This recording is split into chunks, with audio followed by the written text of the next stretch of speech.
Hi, I'm Todd Boss. I'm a poet, I'm a public artist, and I run a poetry film company called Motion Poems. No one grumbles among the oyster clans, and lobsters play their bone guitars all summer. Only we, with our opposable thumbs, want heaven to be and God to come again. Motion Poems is a company that I started that turns contemporary American poems into short films. And they're like 2 or 3 minutes long, but we use the poem as the text. So there is no documentary business, nobody's interpreting it, telling you when it was written, none of that Garrison Keillor stuff. Just, this is the poem, and here's how a filmmaker imagines it, you know?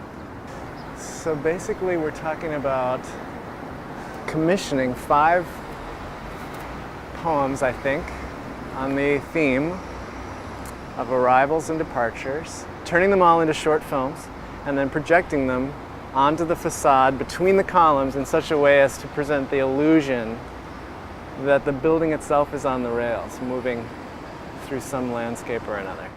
I'm here on Kickstarter because a year ago my wife sat down at the kitchen table and said, "You know what would be cool?" and laid out a vision for a large-scale projection onto the facade of St. Paul's Union Depot that would make the building look like it was riding along the rails. And I thought it was such a poetic idea that I made this little paper model so that I could start explaining it to other people. And it's called Union Depot, you know? There's such a great symbology there in terms of American identity and local identity and who we are as a city, as a state. So many stories have come in and out of this building. And so poetry, I think, can capture some of the middle spaces in all of that on the space itself. It's exciting. It's really intoxicating. The interior has been more celebrated architecturally than the exterior. I read that and I don't know why, but it's such a big edifice. I'm interested in this viewing area because the grass is probably where you're going to get the best view. It's big, isn't it? It's gigantic. Well, looking at the photos, it doesn't look that this big. I know. You know, it's a massive space. If I knew you were going to do this, I'd have to draw better. It's for the web. Looks like This one would go to here. Yep. So I guess what I'm saying is, where these columns are and where these columns are, there's only one beam of light, and that's where this is the shadow. You know, you're going to see it. The key to that. These here will create probably the most shadows, because from this projector, it's gonna cast one, and this one won't catch it. Right. So you could actually have a shadow that goes this far back. Especially if you're sitting in the middle of the. Yeah, if you're sitting here, unless you're right where the projector is, then it looks right. The other one doesn't. No. Today I learned mostly what I don't know, and who I need in the room, and who else I need in the room, and yeah, how much money it's going to cost.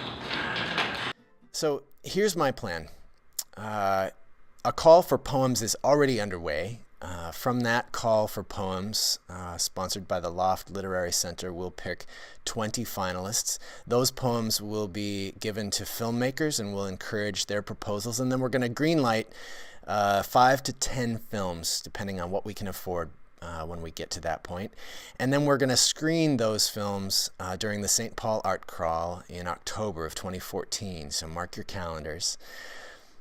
This is a huge project. It's going to take 3 stacks of projectors in the lawn area, speakers on both sides to deliver really high quality sound, and 9 40-foot screens custom fabricated and hung between the pillars. And on the night of, the films will loop, a new film leaving every 5 minutes like trains. This train has already left the station. I've been working on this project for almost a year now. Part of the fun is sharing it with other people and getting them excited and hearing them say, great project, this is going to be amazing, you know?